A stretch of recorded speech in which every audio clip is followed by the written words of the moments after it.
A very good evening to everyone who's joined us for today's discussion. Today's webinar is about the reporting of economic crimes. I'm Leah from DAKSH. Today's discussion has been organized under our initiative MARGA, which is media and its role in governance and accountability. Through MARGA, we are examining the role of the media in governance and accountability and exploring avenues to deepen democracy through strengthening the role played by the media. Coming to today's topic, economic crimes make it to the headlines because they often involve vast sums of money and influential people.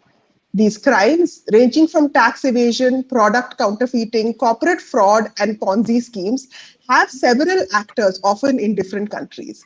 Despite their scale, though, these crimes and their effects are removed from direct observation of the general public and often go unnoticed.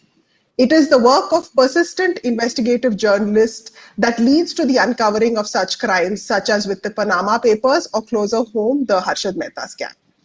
This webinar will discuss the responsibility of the media to report such crimes, the risks faced by journalists covering such issues, and the systemic issues within the media landscape that affect such reporting. Today, we have for you a stellar panel. A.K. Bhattacharya is an economic journalist. He has served as the editor of Business Standard and is currently its editorial director. Earlier, he was the editor of The Pioneer and worked for the Financial Express and Economic Times in different leadership roles. For many years, he's been writing a column, Raisina Hill, which appears in the Business Standard and comments on government affairs, development issues, and the economy. He won the Sri Ram Lifetime Achievement Award for Excellence in Financial Journalism in 2017. He is the author of The Rise of the Goliath, 12 Disruptions That Changed India, published by Penguin in July 2019. Tamal Bandyopadhyay is one of the most respected business journalists in India. He is widely read for his deep insights into the world of finance and his unerring ability to anticipate major policy moves. Tamal has kept a close watch on the financial sector for over 15 years and has had a ringside view of the enormous changes in Indian finance. His latest book, Pandemonium, The Great Indian Banking Tragedy, reveals the inside story behind a spate of banking scandals. Moderating today's session is Lorna Fatke, who's a volunteer with DAKSH. She has more than 20 years' experience as a lawyer. Over to you, Lorna.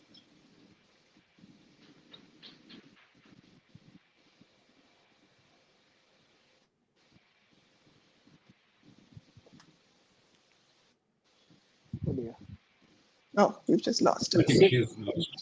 Yeah, just give us a minute. Yeah.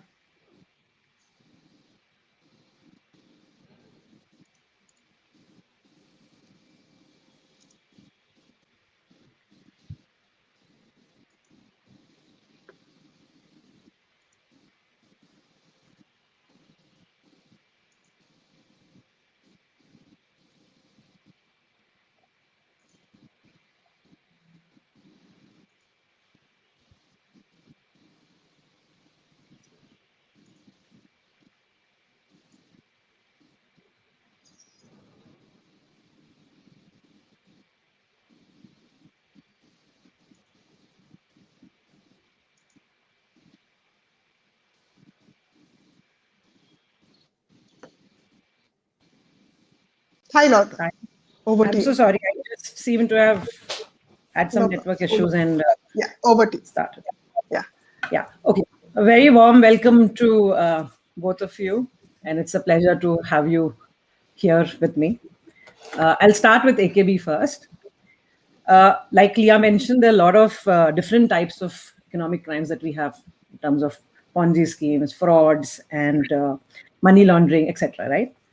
So for a paper, how does it decide as to what is the kind of an economic crime that one should report? And how long should you be carrying that story?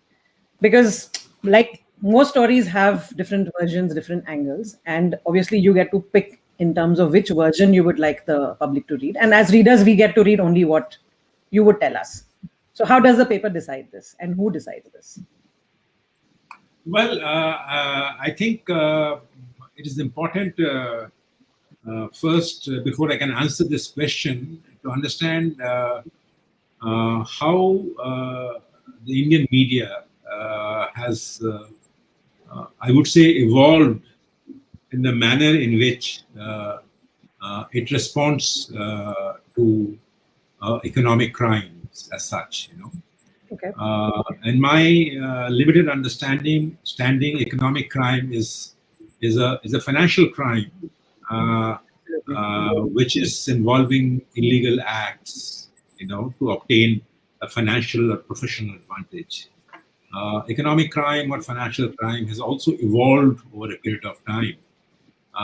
It is not just corruption, but Yes. also in many ways it is misuse of information, data access for private or public gain. Yeah. So I think the economic crime space has really evolved and diversified over a period of time. Yeah. But I must tell you that historically, reporting on economic crime has been largely been reactive. It has not been proactive. What I meant was reactive in the sense that if something happens, then the media, by and large, responds to it, reports it, gives it a kind of the importance and the salience that is determined by not just the news itself, but its relative importance on the day. Yeah. If you look back in time, one of the earliest economic crimes, which is the Mundra scandal, in which a minister was also Yeah. supposedly involved. And you come back to the post-reforms era of the Harshad Mehta scam, the many other security scams. You will see that it has been largely been a reactive media, which Yeah. is reacting to certain developments that are happening. Now, this is, to my mind, is also there are problems because why the media is reactive. The problem is that access to information as well as approach of the investigating agencies that are involved in controlling or detecting economic crimes is largely responsible. So what happens you see in the media is that the coverage of economic crimes is not a, a beat as such in itself, but it is a part and parcel of an overall economic coverage. So you do have agencies like CBI or the Enforcement Directorate or Directorate of Revenue Intelligence, the SFIO, various bodies, but those bodies are holding that information close to their chest. Yeah. So if the media wants to get into it, it has to get into it not not by regular coverage, but by selective or investigative reportage. Now, let me say it very honestly: the Indian media has been very, very weak in terms of investigative reporting. Yeah. And to answer your question, uh, economic crimes receive the same kind of treatment like any other news gets.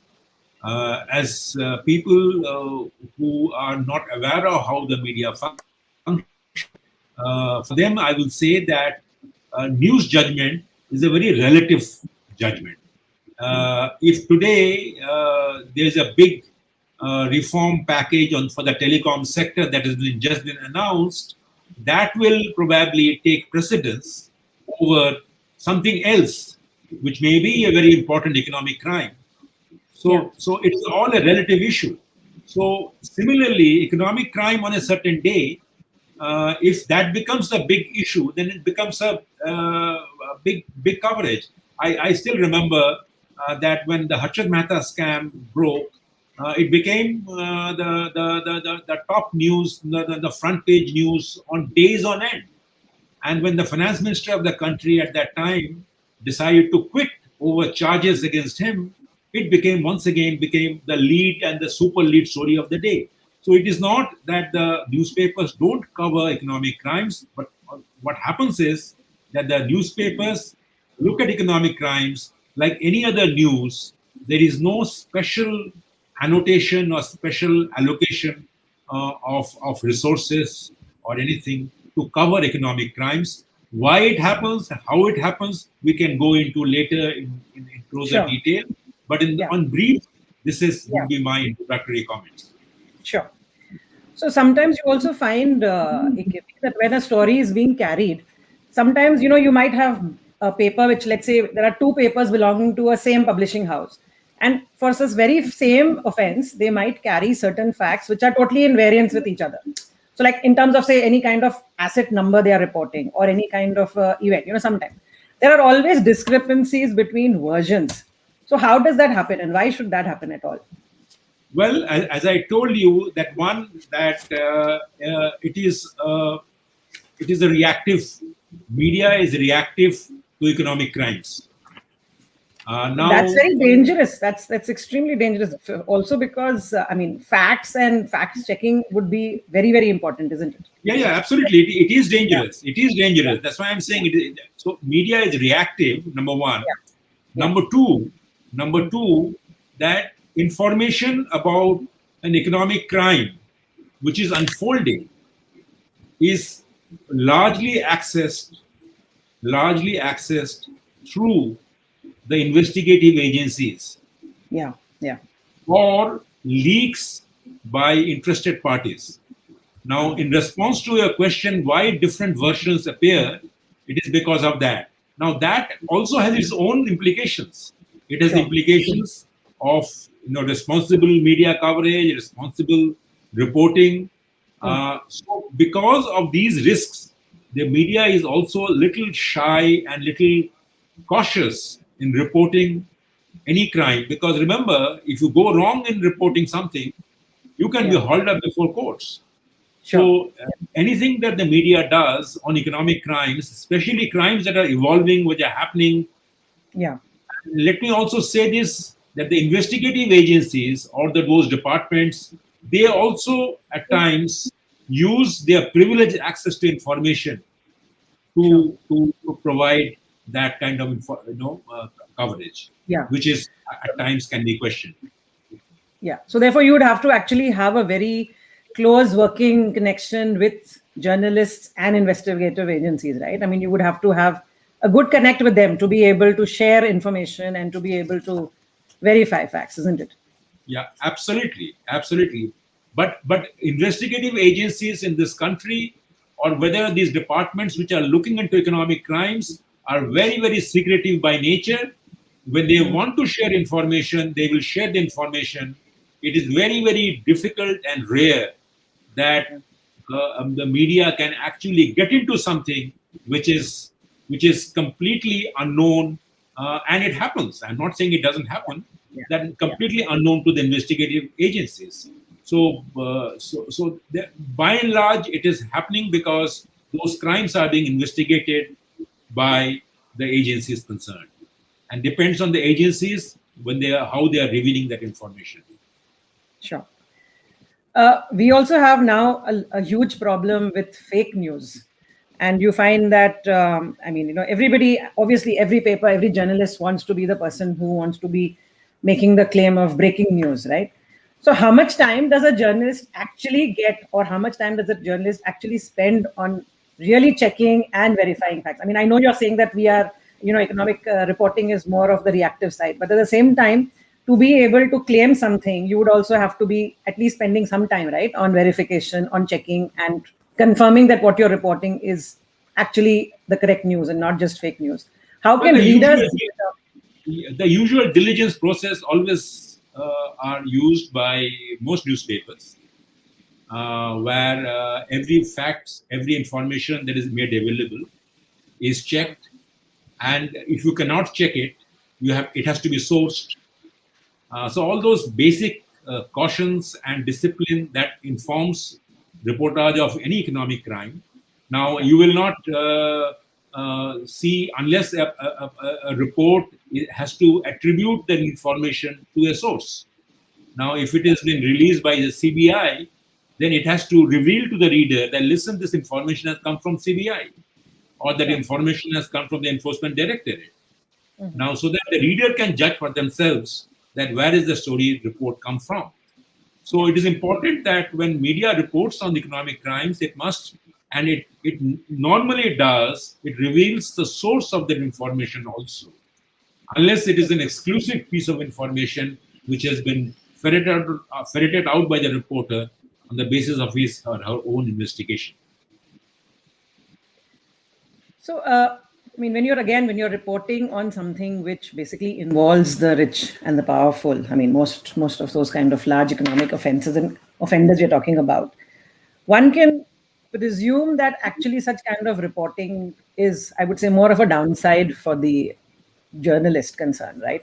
I mean, why do you think a reporter would really want to get into that? Is it because journalists want to come across as being martyrs in terms of reporting economic crimes? And I'm going to come to Tamal after this because I want to ask you something connected with this as well. I mean, I don't think you have got your question right. I don't think it is a question of being a martyr or not. It is a question of unraveling what is happening in front of you. Now, if some director of a company has made wrong disclosures about his interests before a share purchase or a share sale, and if it comes out in the open, I know the reporter comes to know of it, he will do it. But please remember, he will have to do it after ensuring that the due diligence process is completed, after making sure that the laws of the land are followed. And remember that the laws of the land are very, very strict in this country. This is probably one of the few countries where you can be liable on criminal charges for making wrong reportage. So therefore, the laws of the land are very strict, and it can be used by the same rich persons, rich persons about whom you are reporting. They can use that law against you, and that can have a chilling effect on media. And in my view, that those defamation laws do have a chilling effect on the media for reporting something which may not be the entire truth, but part of the truth. So even the part of the truth gets hidden as a result. Yeah. So Tamal, coming to you, you wrote a book on the Sahara case, and your book, Sahara, the Untold Story. My question to you is that, first of all, why did you choose to write on this particular case? And what was your experience in terms of writing? Because like AKB mentioned here, you did run the risk of having a 200 crore defamation case filed against you. What has been your experience while dealing, first of all, in terms of writing this book, and then all the the challenges and the issues that you faced post the writing of this book? Can you tell us about that? Yeah, thanks, Lorna. Am I audible? Yeah. Yes, you are. Yeah. So before that, I just want to, you didn't ask me, but I'm just taking forward what Mr. Bhattacharya or AKB said. I think at the end of the day, as a reporter, I'm an author, and also as a reporter, a journalist or columnist, whatever you call it, to evolve through our career. The job is to be responsible. So I don't see any actually very much of a difference between reporting on an economic crime or reporting on the stock market or debt market or corporations, because everywhere we need to be responsible. What we particularly in business newspaper, in a journal newspaper, if I'm writing on film or flood on earthquake, this is slightly different. But in a business paper, this is what we write. People make money or lose money. So we need to be extremely responsible whatever we do, and that's true about everything. So when I'm doing even non-economic crime reporting, also I need to have my facts correct. I need to have a cross-checking. I need to have the other side a chance to defend or give their point of view. And that is true about every story. And why we don't see much of in-depth analysis and investigation? Probably it's a structural problem, because not too many Indian media houses do enough profit to invest in people in research. unlike overseas, I would not like to name certain publications where you can actually pursue a story for weeks and months. But in Indian Sure. context, it's very difficult to give this kind of freedom to reporters because of structural issues, financial issues. So that's a Okay. macro side. Now, as far as what was the provocation of my writing the book on Sahara, there is no Yeah. vested interest. There is no no mission to become a martyr or nothing like that. It's as a reporter, I was curious because Sahara at those days were running India's biggest shadow banking empire. And as a journalist, I cracked a few stories. Those are Yeah. our so-called Yeah. investigative stories. So-called investigative Yeah. stories. I cracked a few stories, and then after my first book, I did on another entity in that was released in November 2012, and then someone suggested that you have written a book on. You have written a few reports on Sahara, which are pretty investigative. Why don't you take a look at this largest shadow bank in India? Because Sahara had the history of running the largest shadow bank, and there are a Yeah. lot of issues about people are not getting their money back, and SEBI also after them. So that was the time I started, and I followed the all the rules one should follow, whether you are writing a daily report or writing a feature or investigative report or writing a book, which means getting the checks, getting the right kind of checks and balances, reaching out to everybody that are involved, like the so-called investigative agencies, in this case, not CBI, by primarily the income tax authorities and others, Reserve Bank of India, of course. Prima facie, we do need to expose our sources. That's the basis. But I'm not very sure about the legal aspect of it. I would like to believe in certain cases the journalists are need to reveal their sources when you are facing the law. But anyway, that's a separate story. So I did all my Yeah. work, and also I Yeah. did what is the basic requirement. I reaching out to Sara. A long hours, I think pretty 2 or 2.5 hour long interview with Subrat Roy Sahara, the main person of the group, and transcribing it and sending it back to him, making the corrections, etc., etc. So the point I'm making is this: it's not that I did a sort of and it's never. I'm repeating for the audience. It's not a guerrilla warfare. You just can't just do like that and catch the person about whom you are writing or the entity about whom you are writing, catch them unawares one fine morning, then they to go to know that Mr. X or Mr. Y has written. Nothing like that. You need to reach out. You need to give them a chance to listen to them and give their point of view, which I did follow. Yeah. And then Yeah. then what happened is this: it's a very interesting case. Probably first time in India. Not probably, definitely first time in India, and many say it's never happened in global publication also. Even the before the book was published, I was slapped with a case, 200 crore defamation suit. Yeah. This is the kind of risk you run as either as a Absolutely. reporter, as an author. So Yeah. before, Yeah. typically what Yeah. happens, the book is published and then a case is slapped. But Sure. in this case, even the before the book was published. Hmm. So how did it happen? Sahara claims, and it's in public domain. I don't need to fudge it. It's in public domain. It's apparently Sahara, the gentleman, not Subrata Roy, whoever it is who filed the case. They were in. This person was in Kolkata, and from a Kolkata pavement, they found a copy of the book, and they found the book is defamatory. The content is not exactly the way it should be. There are a lot of misrepresentation, etc., etc. And this is the probably the justification of why the case was filed in Kolkata High Court. Now I am as my professional career and my I live in Mumbai. So why should this case will be filed in Kolkata? I don't know, but it was filed in Kolkata. Probably if you are living in another city, it becomes that much inconvenience for you to to file Absolutely. such a case. I mean, Yeah. in my own city, that would be so. That was a surprising factor, but I think that was explained that because this gentleman found a copy of the book on the pavement, which was never published, and it was a 200 crore case. and the press has to be sealed, all the books need to be seized, and till such time it's not paid, I had to pay some 17 odd percent interest and so on. So that's how. I mean, if you want to know more, I can go ahead, but that's the case is all about.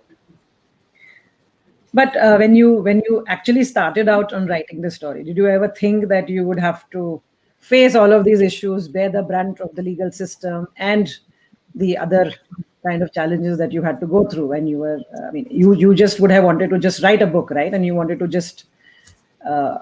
I mean, I'm sure, like you said, that you just wanted to write a book. So, did you ever imagine that you would have to face so much of a difficulty? Well,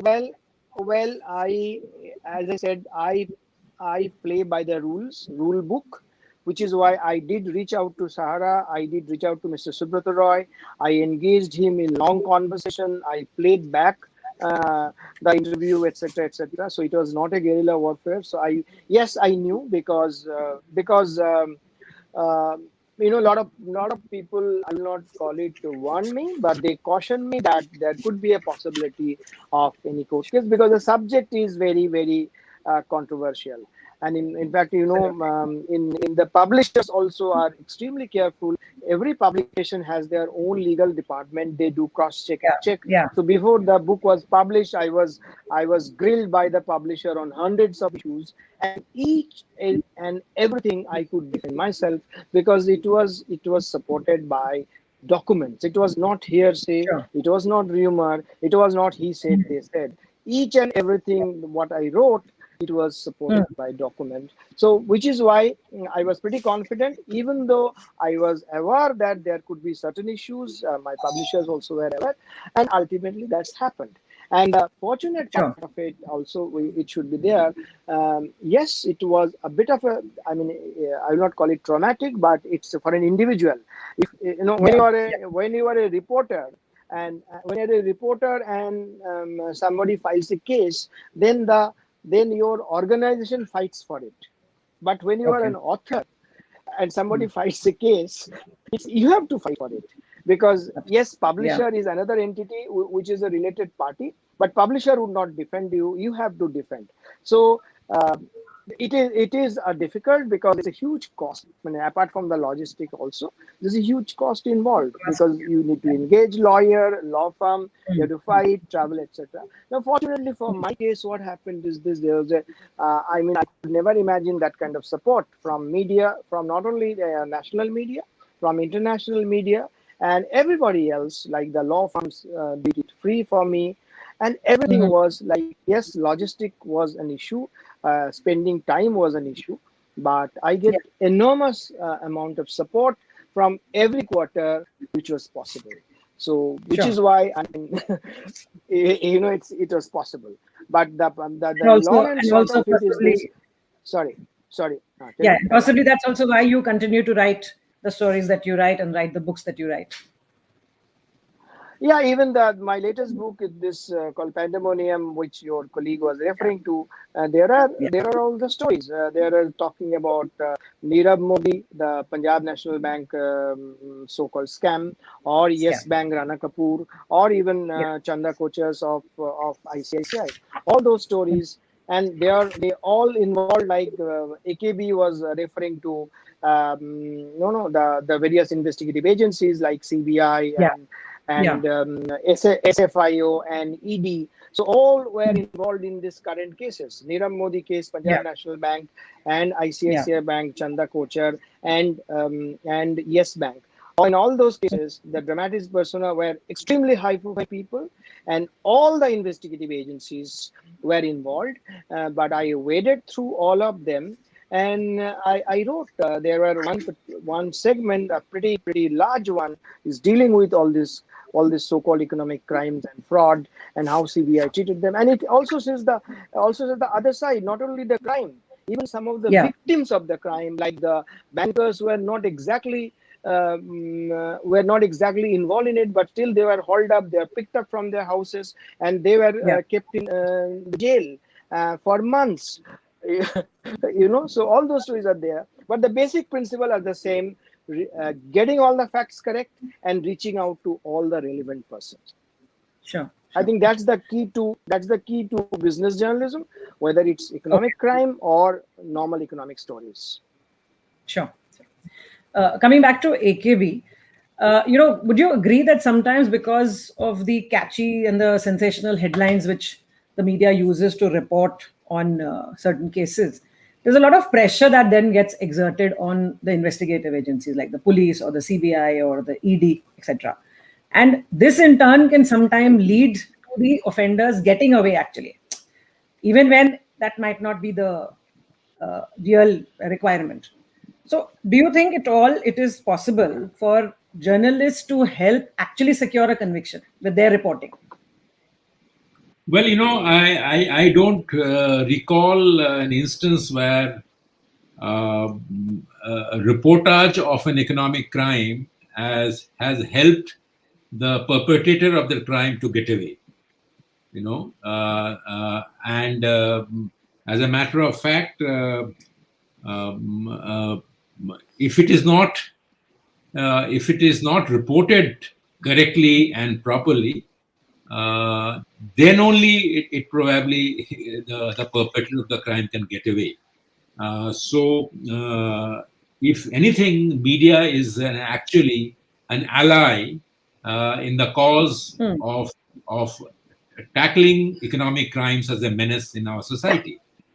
What really happens is that, as I said in the beginning, that access to information, is something that is very difficult to obtain.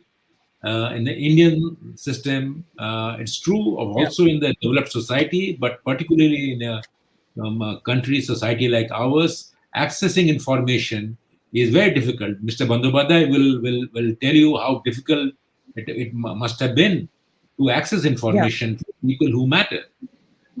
In the case of the investigative agencies, it has been the case where the investigative agencies have used the media not selectively, at times selectively, to talk about get an issue to be talked about in the media.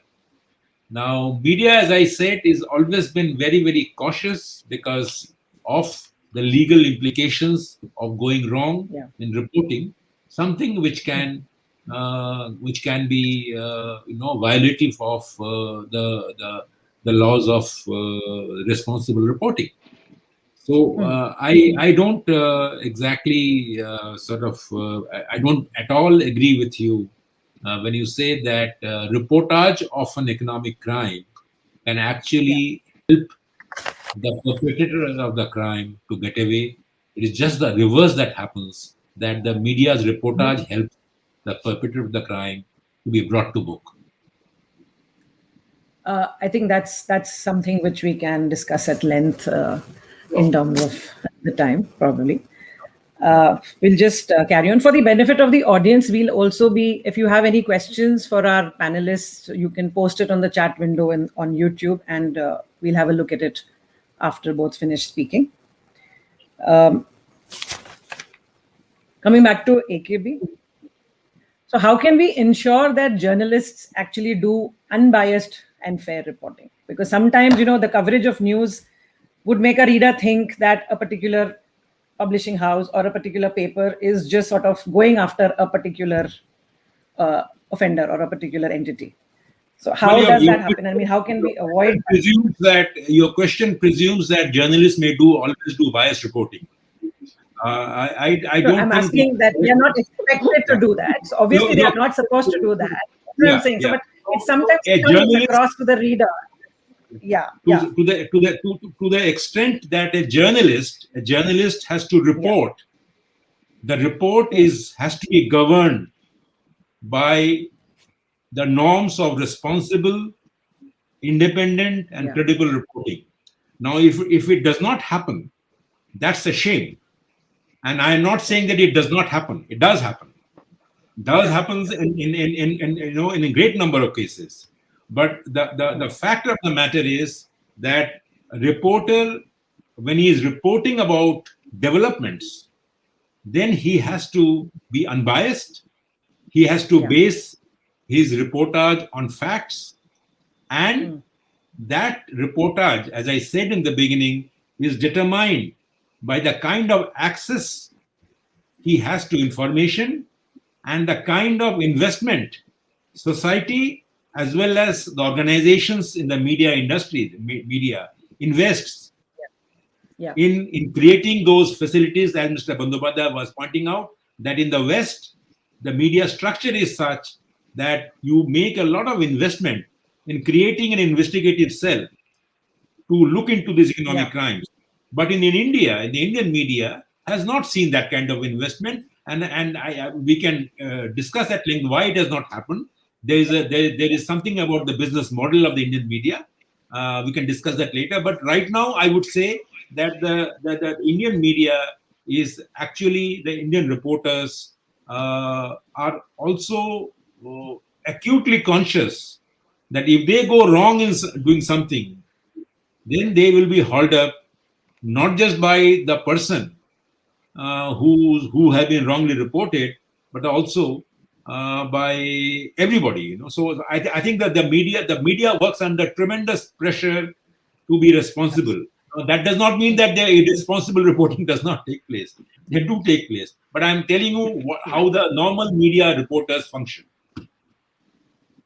In your opinion, as a society, do you think we need to make the media a little more accountable for their reporting? I mean, do you think we need more regulations? Do you think we need any more regulations for them? I think it's best that you have self-regulation. Because if you have regulation from outside, no regulation from outside probably will work in the Indian system. Indian media must create a strong self-regulatory structure, and I don't think the Indian media has done that so far. Indian media has tried to create self-regulatory structures, but I don't think we have made any progress, which is once again my complaint, my regret that it has not happened so far. But I don't think the answer is to create a regulator which can look into these things. Now, Press Council of India, is with due regard to the body, is a toothless tiger. So it has no powers virtually. Now, if you create an institution to regulate the media, will the problem solve? I don't think the problem will be solved. Ultimately, the reader will judge for itself that whether the media is behaving correctly or wrongly. And I don't think the answer lies in creating a regulator in a society like ours. We also need to free up the Indian media from the kind of draconian laws that exist at present, and rather expect the business media and the media to evolve a model that is far more reader centric and less advertiser centric. Sure.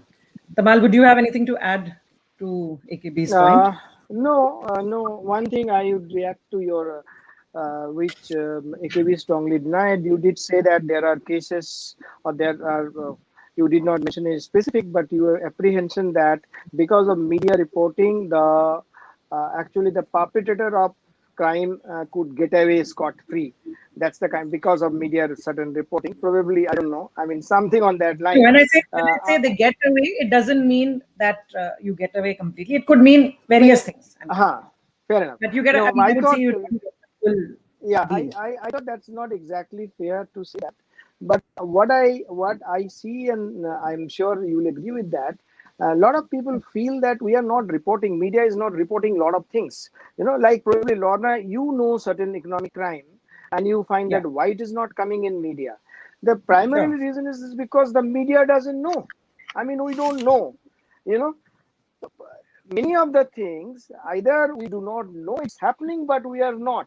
Now, somebody who is in the know, it's happening in a company, and that company probably, unless the whistleblower comes into the picture, we don't know. So there are cases where we think we apprehend, we guess there are certain wrongdoings that are happening, but we are not in a position to justify reporting on that because we do not have enough material, enough supporting evidence. It takes long to to research, etc., and then we don't have patience, and because of the structural issues, because we have the other stories take precedent, we don't follow up because we find it's too difficult to actually nail the problem. That's one part of Yeah. it. So we know that certain things are happening, but we cannot substantiate. And other part, which is why it takes long to, like for instance, Yes Bank, whether you call it economic crime or not, Yes Bank was happening, was simmering. There are certain one or two analysts, they did point out a few years back, but it took quite a bit of time to actually media get hold of the Yes Bank story, because the regulators and other also waiting because of the financial sector stability, etc. They don't believe in being very aggressive there and all. So that's one part. And second part of this, so we know, but we wait for evidence, we wait for proof, we do not jump the gun, because it's very sensitive. We can be hauled up, so we don't push for it. And second part is this: it's happening, we don't know it's happening. We just have no clue till we get to know. So this aspect. So what is reported? I wouldn't say the tip of the iceberg, but not entire. All the criminal or economic crimes are reported, not because of any vested interest, not because we want them to perpetrate this, or not because we have any kind of gain out of it, but simply because we do not know, or we know, we apprehend, but we cannot substantiate. Otherwise, nobody, in a sense, I mean, neither the authorities, the media houses, nor as an individual, the reporters, would do this disservice that yes, something is happening, but we'll not report it. Everything else in the thing, and or we'll do in such a way actually the perpetrator would get the benefit, not the other way. It never happens on that way. Yeah. So, in your experience, Tamal, with your extensive reporting on the economic crime scene, are there any kind of telltale signs or characteristics of economic fraudsters or crimes, which even if it is being camouflaged well, as a reporter, you would, or people like you would be able to sort of get a sense of, which could act like a smoking gun, and you could be sort of, understand that something is going on. I mean, yeah, I think I'm no. really A being able is to. correction. No, yeah. No. One correction is this. No, I don't. I'm economic crime was never a beat for me. So I cover financial sector, primarily banking. But because banking is a sort of from there you can get a view of everything else, because that's how the economy moves through them. So through the windows of banks, we get to see things. And yes, there are telltale signs. If we are a blue-blooded reporter, I think there are signs we will get to know. Like for instance, what was happening in ICICI Bank, or what's happening in Yes Bank, or the Nirav Modi. These are the cases in the recent past. Like people, I'm sure many of us were in the know, and many of us were approaching things from different angle. And because at the end of the day, in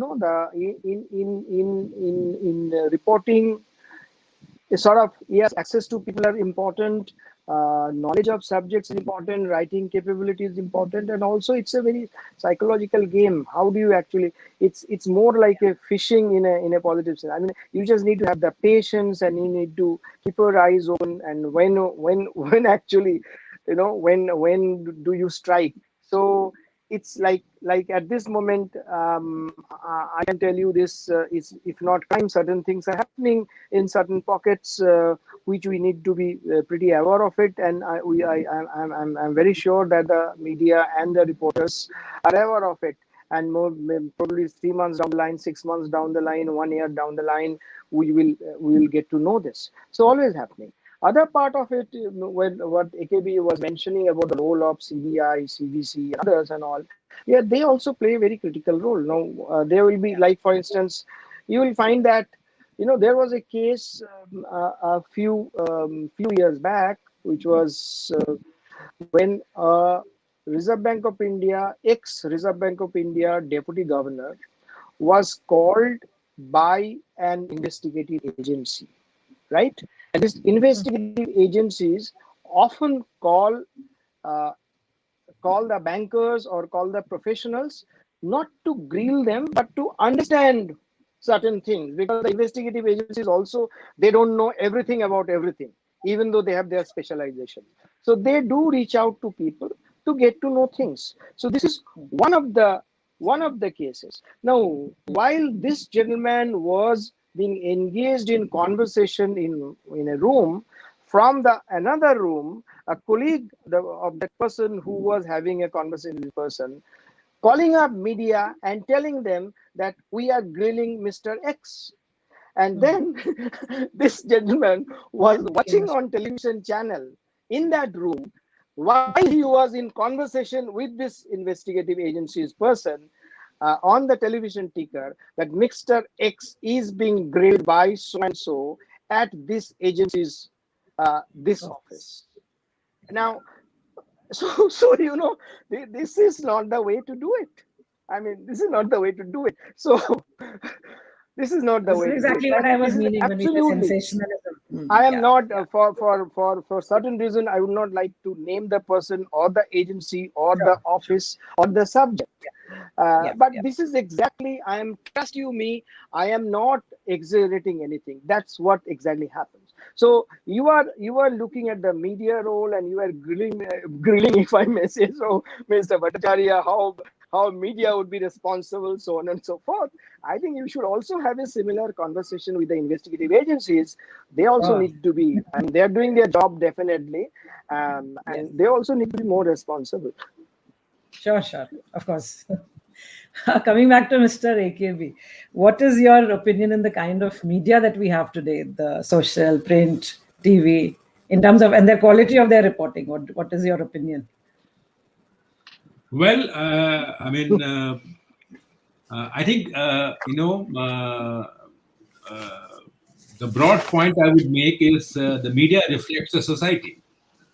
Hmm. You know, Yeah, media is yeah, not outside our sure. social frame. Hmm. Uh, Having made that opening general observation, Hmm. uh, the media works under huge limitations Hmm. of one access to information and the approach of the agencies that are the makers of news, creators of news, how they approach the media. Now, it's a fact that there is a lot of training, retraining, skilling, and reskilling is required in the media. Hmm. But media is not a monolith anymore. Yeah. Media is, when you talk about media, we discuss media, we often forget that media is not a monolith. It has got the print media, you have got the electronic media, you have got the digital media, you have got the social media. So to answer your question, I think in terms of responsibility, there is a greater degree of responsibility, in my view, in the print media, not because I come from there, but from what I've seen.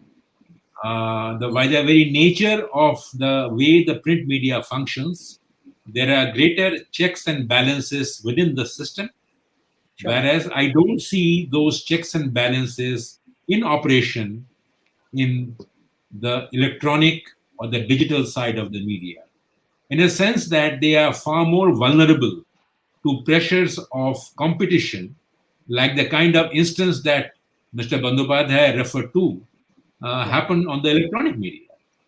Sure. Now, that kind of, sort of irresponsible, I would say, irresponsible media, because the agencies are also being irresponsible, would not really happen in print media. It will happen in a different way. print media irresponsibility happens in a different way. Now, I think it's a mixed picture. Media has a lot to do internally, a lot of training, retraining, reskilling its staff, education. These are all challenges, and I'm not saying that media is a paragon of virtue. As like in any other industry, media also has its own problems. So that's what I hope I have answered your question. Sure, sure. This question is for Tamal, actually. So what, according to you, is the real impact of the economic crimes which happen in society, as a society and in the economy? I mean, some people will lose money, somebody will become richer, somebody poorer. But what is the real impact you think it has on society and the economy, actually, economic crimes? No, I don't know this question. I don't think I'm qualified to answer. I mean, it's like that. If something is happening, which is an offense, an economic crime, and it should be exposed, and so that the intermediaries and the entities involved, they would know, and it would not be repeated again. I mean, like for instance, in say Nirav Modi case, it got exposed, and the entire vulnerability of the SWIFT system, which came in force, which despite Reserve Bank of India's repeated urging of the banks to put the thing straight. I'm talking about the money transfer system. Some of them were not exactly excited to do this on time, but they learned their lesson and they have done it. So larger issue is it is, I mean, beyond that, what would you say? It's basically, it's all learning. I mean, how it happened, if everybody gets to know, and the modus operandi, so then you will have a separate crime with a different modus operandi. At least that would not be repeated, because the victims would protect themselves. That's the larger. I think that's beyond that. I don't want to make any grandiose statement. But other part is this, what AKB was telling, that we are also evolving. And Sure. we are Yeah. also evolving. Like when I started, probably I came here in accident, and I was not qualified to joining media. But now people are making conscious decision. They are being Yeah. trained, and they are educated. Like the people who were covered in financial system, many of them have the required financial background and knowledge. They could have been commercial bankers, investment bankers. Instead, they have chosen, because they like writing, they have become media professionals, which was not the case earlier. Which was not the case. It's all post-economic liberalization, even in the closing. Sure. And also, Sure. media houses now more corporate entities. So Sure. when we joined, it was more of a passion. Now it is a profession. So that transition has happened. Particularly in the financial sector, media, you will see the granularity. The individuals are far more qualified today, and it's not only the reporting. It's what it means, the interpretation part. Most of the organization, almost all media houses, business media houses, they now keep a team which basically analyzes things. They play the role of an analyst, which was not the case. And many of them, again, qualified. They are actually financially educated. So media is going, but at the end of the day, because now what is the churn, what is happening, and there is multiplicity, and print is end up fighting with not only with television channels, but also the social media, etc. So within the newsroom, is become fastest finger first. Sure. So if you follow the policy of fastest finger first to come first, then often you end up wrong reporting. That's the flip side of it, because Sure. I think it's because of the social media's getting, it's striding ahead. That's the casualty of this, the fastest finger first theory. But if you leave that apart, I think it is evolving, and even for it's becoming better and better, because of more research, because of more qualified people joining media, and because of more checks and balances by the bosses and the media houses. Sure, sure. Yeah. If you So, allow me to come into this question yes, of please. Of course. economic crimes on and society, Yeah. I will add to what Mr. Bandyopadhyay said Yeah. to say to expand this subject a bit and to say Mm. that there are, in my experience, there are three clear signals that you get to economic crimes proliferating in any society. The first clear sign of economic crimes tell you that probably there is lack of uh, a responsive governance structure. When you see economic crimes and on the rise, either getting reported or not reported, you do recognize that there is a lack of the adequate governance structure. And number two, it also tells you that how the system as such, the society in general, is over-regulated and undergoverned. And I think time and again we keep seeing it that when economic crimes is a reflection of over-regulation and under-governance. And third and the final point is that economic crimes also result for a society from a disconnect between the politician rule makers and the absence of professional regulators. Sure. My assessment, if you do not draw a clear line between policy making and regulation, my fear is that economic crimes do get a fillip in any society, in a sense that the politician or the policy maker in the government should stop at policy making and then let the regulator implement Yeah. that policy and ensure things happen without any influence from the guys. If you see the trajectory of economic crimes, most of the economic crimes happen when there is influencing and cross influencing between the politician as a policymaker and the professional regulator. Yeah. That's so true. Yes. Uh, One last question before we have, I mean, I'm receiving questions from the audience who are eager to ask you a few questions as well. What is your opinion, both your opinions on legal journalism in India? I mean, as lawyers, we obviously want, when journalists report on the legal side of things, we would like them to write the correct, the terminology and to write the correct stuff, right? So, in terms of, do you think that reporters also need to maybe have some kind of a law training, or maybe they can be qualified lawyers, or they can do a better job in terms of just to be able to do a better job when you're reporting legal cases or writing about the legal side of the economic crimes? I mean, whoever would like to answer this. It's for both of you. It's for both of you. So you can go first, AKB. Yeah, you can go first. It's for both. I think this. I agree with your question 200%. I've been part of quite a few newspapers, and one of the things that I always used to do was to hold a class of reporters by inviting a lawyer to educate them about what is right, what is possible, what is permissible, what is not permissible, apart from explaining the provisions of our Indian judicial system. Can you send an email? Can you, as simple as, can you send an email to a person asking him important questions in an email that he is not accessing it himself? Yeah. You need to inform him first that I'm going to send you a confidential email.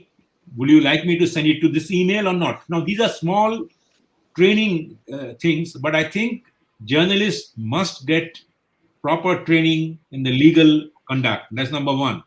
Number two, in my view, there is every reason to encourage legal journalism, to use your phrase, in this country, because everything, everything in economic has got a legal aspect. Absolutely. So it always helps to have an understanding of the law of the land, various laws in operation, to actually, the person should be aware of what is what, and then practice his journalism. So there is no doubt that legal journalism or legal help or legal understanding Yeah. is extremely needed, and all newspapers must imbibe that spirit in them. Kamal. Okay. Yeah, Lorna, many years back, Yeah. we used to see in newsroom, because what happens is, in journalism many of us worked at different organizations. So I have seen that in the evening somebody will come in wearing a jacket like what I'm wearing now, which is very sort of unusual in a newsroom, and this person will sit on the computer and type out a story and give it to the chief reporter and leaves. This person is actually a failed lawyer, meaning a lawyer who does not have much of a business. So as a part-time, he does reporting on that. So which is why straight from the court, wearing his coat, jobba, he will come and all. So that was the system I would like to believe, at least early this century or till 2007, 8, 10 kind of thing and all. So most of the newspapers, I imagine so. I have seen it at a few places and all. A legal reporter was a part-time lawyer who does not have an exciting career. He used to volunteer for that and seeing his name and making little money outside his legal profession. I think that has changed now. Now the newspapers have their own reporter which covers legal aspects, which goes to Supreme Court and High Court and other places and all, and report. But as AKB says, and as you rightly pointed out, this is a very specialized job. You need to be trained and all. So I'm sure, I'm say, like as I said, many of the newspapers have analysts who could have been investment bankers because they have the academic background. Right. Yeah. Similarly, do the legal reporters have that kind of legal background? I'm not aware of it. I'm not qualified to say. So preferably they should have it. They will become, but who would become? Tell me. I mean, rather you want to become an outstanding lawyer, you will make 100 times more money than becoming even a very good journalist. So it's difficult, but they need to be trained, and probably your organization, DAKSH, can do that. And you can, once in a while, Absolutely. you can have workshop and calling the reporters and teach them Absolutely. certain things. Yeah. And Yeah. I'm We'd sure love. all of us, all the organizations will love it to be educated by organization like yours. Sure. Why not? We'll keep that in mind as well. And I hope that your perception of the lawyers in terms of people who are working in your in reporting, even now from what you mentioned earlier, I hope that's changed and that's not the right. I mean, that's not the image you carry still. So, yeah. So we'll get started with some of the audience questions, and the first question is to Tamal actually, and they're asking what. Um, They'd like to know how you actually managed to convince the Sahara Group to withdraw their defamation case. Well, to cut a long story short, it was filed in Calcutta High Court. Um, and as I said, the reason for filing this, probably, I don't know. It will be more difficult for me. It would have been easier for me to handle movement. So I used to catch a early morning, rather midnight flight, which would leave at 2:30. Early morning 2:30 jet flight, which would reach in Kolkata airport around 5 o'clock. From there, I'll go to my lawyer's house at Salt Lake and take bath, and from there we'll go to High Court. So that was the case, and from there, actually, this was a single bench judge, and the single bench judge said that no, the book will not be allowed to publish. So then I was advised to move to a division bench, which is a two-bench judge, which will be always better than facing a Division. single bench Yeah. judge. I was, yeah, division bench. So I was ready with all my papers. Everything. I was not scared at all because I could defend whatever I wrote. It was on, and also I was planning to file a special leave petition in Supreme Court. A very well-known lawyer of India, he volunteered to do this work for me. So it was in the works, and I understand that SLP, you cannot file just all of a sudden. You need to inform the other side that we are moving an SLP. So there was no guarantee that SLP will be admitted in Supreme Court, because Supreme Court could have told us that, look, let's wait for the division bench judge. So that was the kind of situation.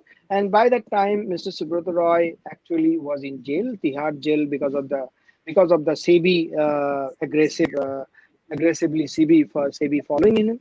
I think that was the time which probably Sahara India Parivar felt that let's not fight on multiple fronts. We have enough. So they did check with us that whether I would why are we fighting? Let's why can't we settle it? So then there was a sort of, it's a play on the nerve, like the court is coming for a hearing. Now who will ask for another day, whether it's me or Sahara, who will buckle? Those are the kind of things. But finally we decided, both of us decided, let's come across the table, sit across the table and discuss. The discussion happened. It was a pretty long drawn affair. And then we need to move the court again with the book, which is a kacha book, not the final version. Every page was signed by me and Mr. Subrata Roy, or on behalf, I think Mr. Subrata Roy himself signed. And then we give it to the court, and then we settle. One condition of that I need to carry a disclaimer prominently by the Sahara India Parivar as a sort of from my side in the final book. That's also again unique. Like filing a case before a book is published this is unique, and this is also. And I'll just read 2 sentences from that disclaimer. Then you say, and I did it very, very. We did it. The publisher did it with actually screaming from the rooftop. Can you imagine? It's on the book on Sahara, but the first page you turn, and even on the last cover, etc., it says the book Sahara, the Untold Story, written by Mr. X, is based on a particular notion, wrong perception, supported by limited and skewed information. Hence, it does not reflect the true and complete picture. The book portrays Sahara in bad light by attributing unfound facts and incidents to which we have objections. The book also overlooks the contributions made by Sahara India Parivar, etc., etc. Despite all these things, they said, we wish the author success, though we don't agree with many of the things and the way they were presented in the book. So it was published with as much kind of prominence as could have been. The entire last cover was this, and you open the book. So on both count, it's something unique. Absolutely. The defamation suit, slapped with a defamation suit before the book is published, and carrying this kind of disclaimer. But all well that ends well. So that's how it happened. Yeah. Next question, which either of you could answer. It says, what specific steps can the media take to make themselves more proactive in reporting economic crimes? Would you like to answer that, AKB? Yeah, sure. I think it is important to sort of look inside, in my view, because the media must invest in building resources. And the Indian media does not look at the tasks of training and retraining, skilling and reskilling its staff very seriously. Generally, I'm saying it.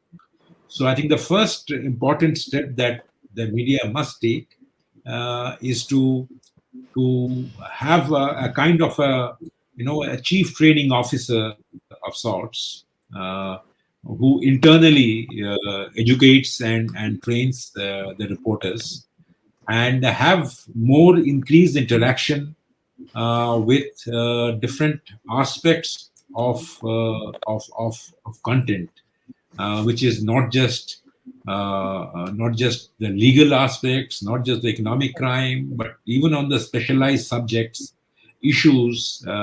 Some newspapers do that, but I think by and large, the media reporters are generalists. But I think time has come where media will have to be, reporters particularly, will have to be also specialists. And particularly in areas of business reporting and economic reporting, the days of generalist reporters are gone. You need proper top-class legal reporting. As a matter of fact, most newspapers, Mr. Bandhavadhyay talked about the good old days, which is absolutely fact. And I have also seen, I used to be in Indian Express those days. I still remember the same thing that Mr. Bandhavadhyay referred to. I mean, I'm not making fun of the profession or anything. Please forgive me. I'm not doing that. But I think those were the days when it used to happen like this. But nowadays, the law reporter, I mean, you cannot send a person to cover the Supreme Court if that reporter doesn't have a law degree. He has to be a legally qualified guy. And I don't know about high courts, but high courts are also becoming increasingly conscious of this, and I think it's good for the media. So therefore, it is a lot of introspection is required. Some steps have been taken, and more steps have to be taken to make sure that media does the job, in a proper way and in an increasingly professionalized world. Yeah. Thank you. Next question is, how does the quality and independence of reporting vary between the English and other Indian language media? Either of you can answer. I'm not qualified. I'm not qualified, sir. Okay. Well, I mean, you yeah. better. You better. No. I understand that. I mean, Kamal has successfully negotiated with Mr. Subrata Roy, so who am I in front of him? So, so I have to fall in line. I think I have some understanding of the Bengali media. I have some understanding of the Hindi media, and my sense is that the problem of lack of quality and lack of independence is there in various in varying degrees, I would say, in both English and Indian language media. It is not true that English language newspapers are more quality conscious and more independent, and Indian language newspapers are not. There are issues with many English language newspapers, and there are many English language newspapers published from the capital of the country, from the financial capital of the country, which are run on completely unprofessional grounds, on principles. So I will not say that there is much of a difference. And I think there are good English newspapers and there are good Indian language newspapers. The important thing is that how you make sure that the readers are allowed to punish the newspapers that do not follow standards. Unfortunately, I go back to my earlier point about how the business model of an Indian media is completely skewed, where the reader is not the king, it is the advertiser who is the king. And therefore, that, to my mind, works against ensuring the kind of quality and the kind of independence that we all like to see. Unless that business model is changed somewhat to what is obtaining in the Western countries, I don't think that the problem of quality and independence will be addressed adequately. Okay. Next question is, should we have a regulation that helps government or vested private parties to not start a witch hunt against investigative journalists that may be running personal risk for societal benefit?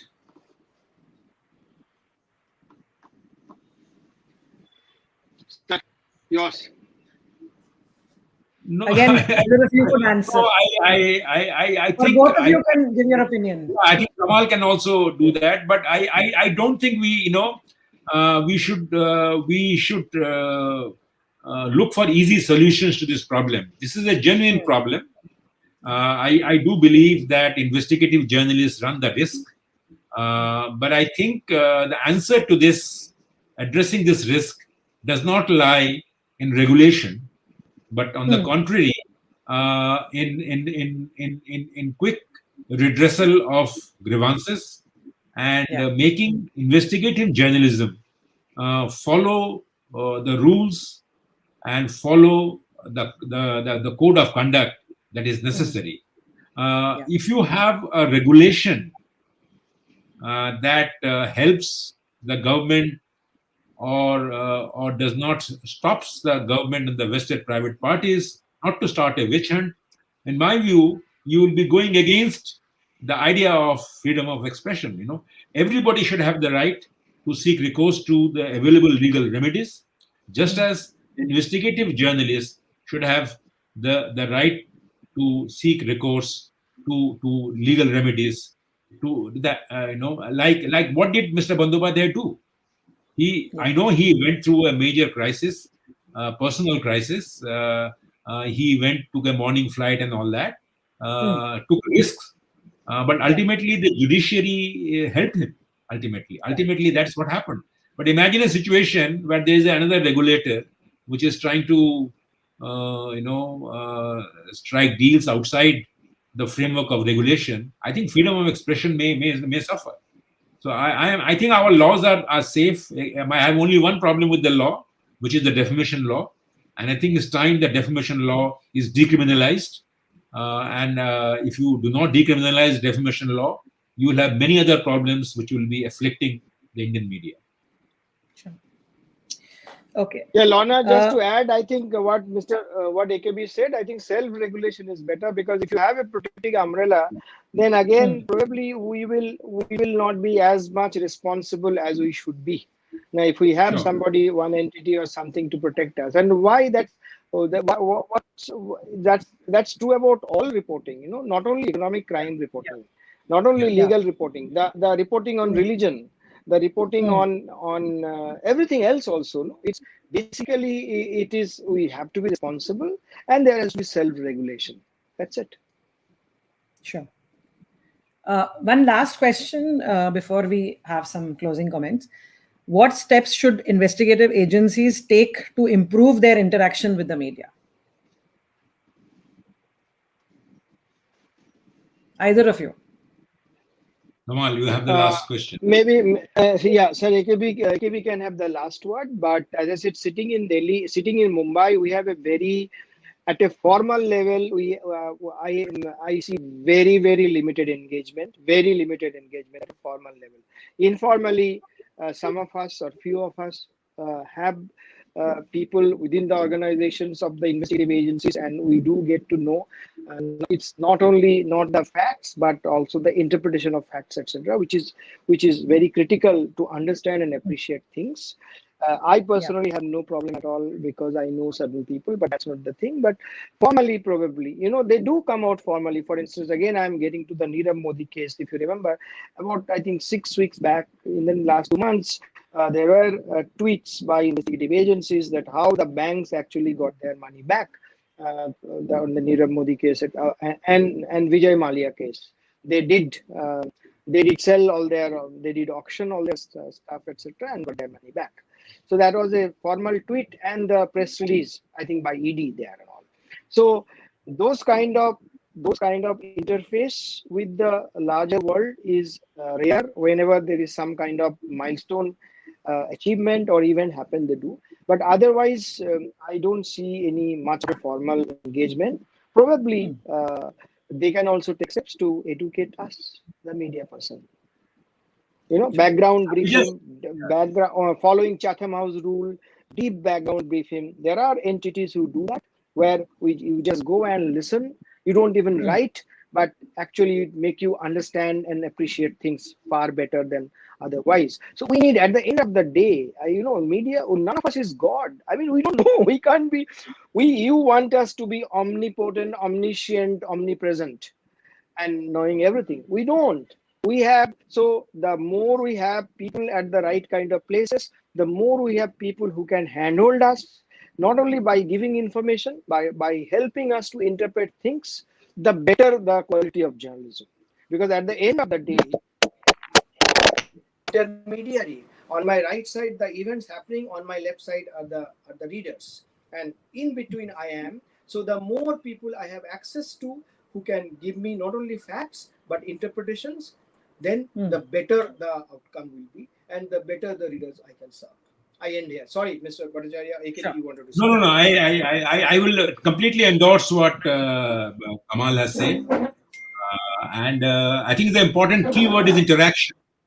I think, the media has been disintermediated enough in this country. It is important to maintain the sanctity of interaction, which is not a one-way interaction.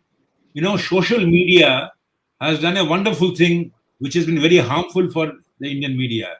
Social media has encouraged one-way communication. It is not a two-way communication. Yeah. Now, what we see now is that even the investigative agencies are putting out their press releases on the social media or issuing a press release. I don't think, as Mr. Bandyopadhyay rightly pointed out, that there has to be a two-way interaction, and the two-way interaction can happen only if media as an entity is considered as part of the establishment in a democratic process. And in any governance structure, media is an important arm, and that must be recognized by the investigative agencies as well. Till that happens, I think interaction will become a one-way interaction, and it will become a press release culture. And I don't think investigative agencies will be doing good to their own investigative work if they continue to follow the principle of one-way interaction through press releases. Instead, if they follow a two-way interaction, the Chatham House rule following communication with them, I think it will do a lot of good. Sure. So we just have a couple of minutes before we wrap up for today. And can I ask both of you to provide any kind of closing comments or thoughts that you would have for all of us here? So we'll start with AKB. Well, I just be very brief, and I think we had a very good discussion. Thank you very much, Lorna and the organizers. I'll just make three quick points, three things that we need to bear in mind. Number one, we must make sure that the legal framework for reporting is adequate to allow journalism without fear, intimidation, or the criminal threats. Number one. Number two is this: we have to make sure that both the government and the corporates, the investigative agencies, must recognize the importance that access to information is not compromising their security. On the contrary, it is enhancing their security. And number three is, I think from the media's point of view, it must look at closely at reimagining the business model it has been depending on for the last 3 decades at least. Since 1990, 89, 90, Indian media has moved away from depending on the readers to depending on the advertisers. There was a time in the 70s and the 80s where buying a newspaper used to be an investment decision. But this idea of, if I may use that expression, of the leader guarding the reader is actually harmed the reader a lot, because you think that you are buying a newspaper cheap, but you don't realize that you are being embraced by the tentacles of the advertisers. It is not a good model to follow, and I think we must move away from that model. I think I will stop there. Thank you. Sure. Thank you. Yeah, Lorna, I just don't want to repeat whatever AKB says. I would just like to point out a few things. One is this: media is evolving for multiple reasons. Better people are coming to media, more focus on analysis, more focus on responsibility, everything. I mean, apart from everything else, what AKB said, but I could see like media is evolving for the better. Of course, there are hiccups, competition with social media, fastest finger, fast, etc. But overall, the trend is, if you see the graph, it's going up and up in terms of responsibility, in terms of research, in terms of facts taking, etc. B is this, you actually deserve the media. I mean, you have the media what you deserve. Now, what prevents you from dumping the media which is not following the rules of the game? It's up to you to do that. You can't just scribble about it. You will subscribe. First thing, you would need that particular newspaper or that particular channel. Without, otherwise, you will not have you have a constipation. You will not have your morning cup of tea. But at the same time, you'll bitch about it. It doesn't work. So if you are not happy with certain thing, you can dump, and that's how you can teach us a lesson. So what the media you get, the more you deserve. And finally, is this? I mean, don't look at media is a sort of, there are none of it is missionary or anything like that. There is no. It's just like any other job. So like any other job, there are many constraints of doing things we do not know, things we would like to know, but can't have access, things we know but can't substantiate.